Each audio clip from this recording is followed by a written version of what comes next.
Hello students, hope you all are well. Today we are going to start with lesson number 5, the Mauryan Empire. So before to start with the advent of Mauryan Empire, let's little bit discuss about the history or time period of history of the beginning of this empire, or we can say a little bit before of the beginning of this empire. So in the years of 326 BC, from the part of northwestern India, Alexander, who was the king of Macedonia and just wanted to conquer the whole world, entered from this area. And one after one, he started to conquer the land portions of this northwestern part of India, and few rulers he had defeated and few rulers accepted defeat themselves.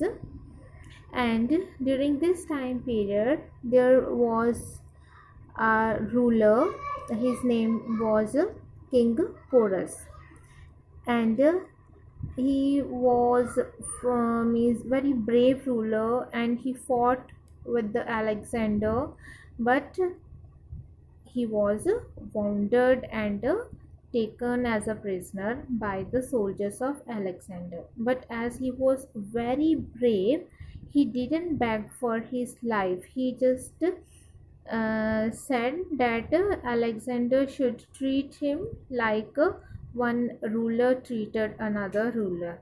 Then Alexander was very pleased. He admired with his courage and gave him back all his kingdom and made him his friend.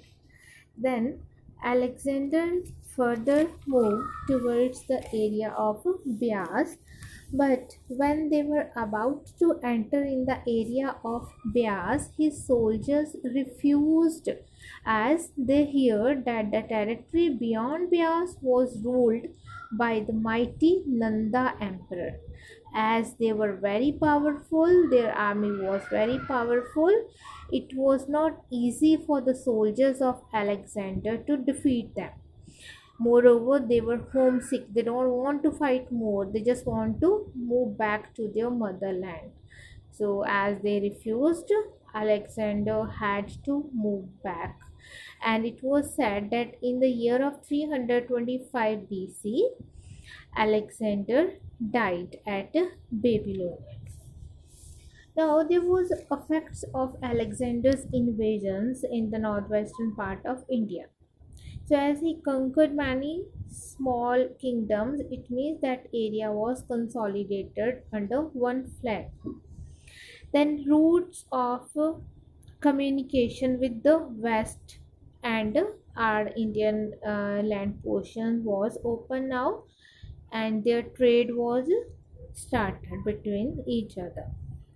Then writings means a very we can say generals and other companions who were with Alexander, they wrote many things related to Mauryan Empire or related to the history of India, mainly Megasthenes, who visited the court of Chandragupta and stayed there for some time at Patliputra.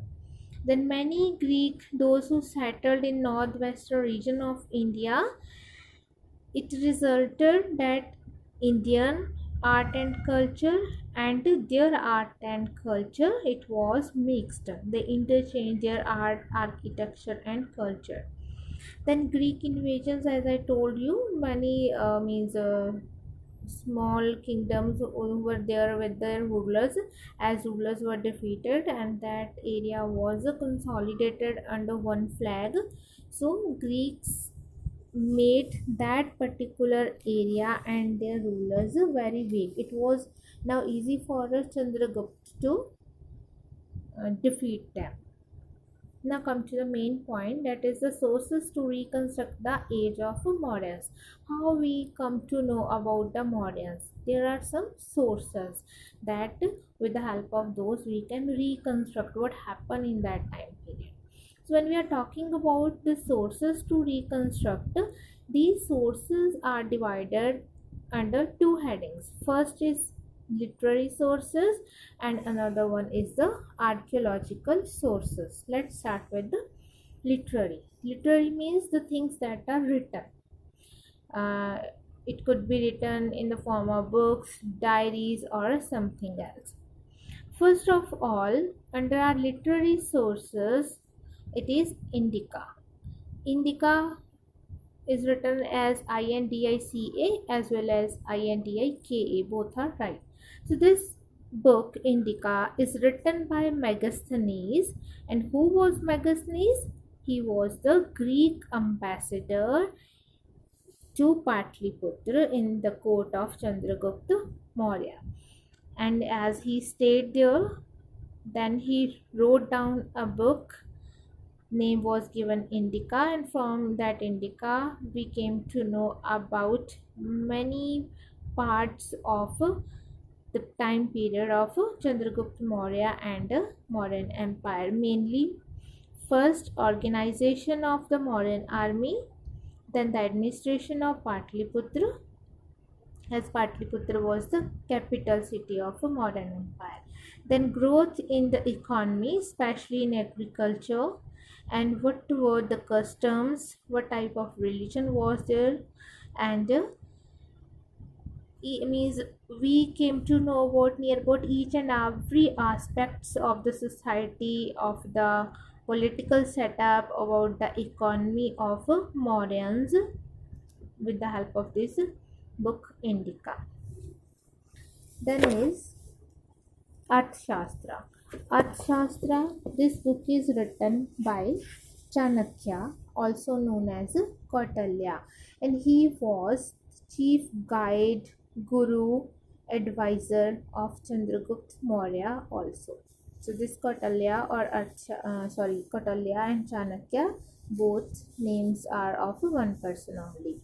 Then this book Arthashastra, it contains about 6,000 verses and that are further divided into 15 sections.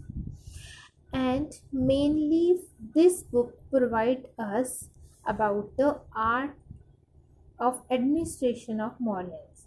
Mainly it is written there the duties of the king, then the functions of the ministers, organization of civil service, and also deal with high level diplomacy and relations between various states.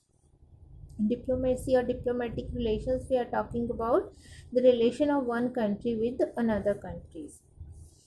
Then Kautilya's ideal state, in this book it is also written what was the Kautilya's ideal state.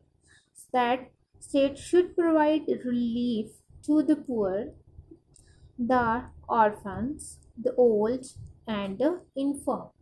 Means those who are needy, those who are not having anything, those who are deprived. It is written that ruler must provide them some kind of relief, some kind of help also. In the event of a famine, state granaries, these state granaries are kind of storehouses, very big storehouses. So according to Kautilya, if it is famine, then the state granaries should open their doors to those who are starving, those who are not having food. Then at that time, state granaries will be open for them. Then under other work, many other writers are also written a little bit about the history of Mauryan Empire. Name of books and writers are written here, but the main according to your syllabus is Indica and Arthashastra only. Then second category is of archaeological sources. So when we are talking about archaeological sources, we are talking about the buildings, monuments, then inscriptions, pillars, rock edicts, like that kind of things.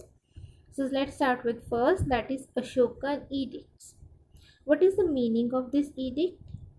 Edicts were the official orders or proclamations, like we are talking about our own country, modern democracy. Whenever our legislature is giving some kind of a new rule or our president is giving means providing some kind of ordinance, that is also known as a kind of official order or proclamation. So during the time of that time period of history, or during the time period of Mauryans, the official or royal orders that were given by a king is known as edicts. Okay, so Ashokan edicts, they provide us lots of information about the political setup as well as the administration, because that kind of things are preserved, and even after so many of years we can easily get what is written there, what was the situation of that time period, means we can get each and everything. Then under this, first is the rock edict. So when it is written here rock edicts, it means some kind of royal orders that are written on rocks. So a series of 14 rock edicts were discovered at places. So names are mentioned here. So at these particular places, many rock edicts we got. So what is the importance of those rock edicts? Firstly, we can give one example from here. Sometime in your papers also, they can ask now what is written in the edict 12. Then in this, it is written some kind of rules that were must to be followed. It was the rules given by the emperor. First is non-violence or abstention from killing of living beings. So non-violence, not to killing anyone, not to harming anyone. It was the first rule, means no one can kill any living being, whether animal, whether human being, birds, or anything that were living, they were not allowed to kill.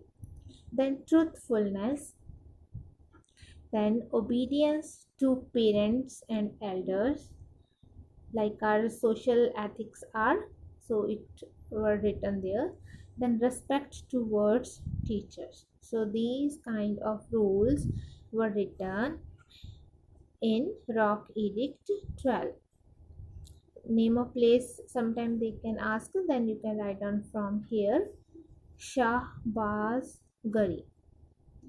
So from here we can get the information related to that time period. Then little bit it is mentioned about the Kalinga. Later on we are having main topic of Kalinga also, that about that particular war we can come to know from the rock edict 13. Then inscription on pillars. So inscription on pillars means the writings that are engraved on pillars. It is also great source of history. Under the archaeological sources, many things are written on these pillars related to kings, related to their visits, related to like Mahatma Buddha. He was followed by the rulers of this modern empire, so that kind of things related to Mahatma Buddha also engraved on these pillars. Then next one is the Sanchi Stupa. So what is a stoop? Stoop means a dome-like structure that is made up of stones or bricks. And the purpose of these stupas were to commemorate a sacred spot or a particular event, to enshrine the relics of Buddha or those of a Buddhist saint. So main motive was there to preserve or to remember or to protect the things related to Buddha and just to memorize Mahatma Buddha, and for that they used to make stupas. The stupa that is at the place of Sanchi is very famous, and we can get a huge information of that time period of Mauryans.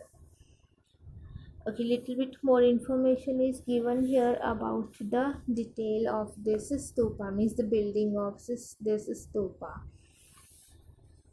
Okay, so up to this we have done sources, archaeological sources as well as literary sources of to reconstruct the history of Mauryan Empire. So next topic we will start in our next video. Thank you.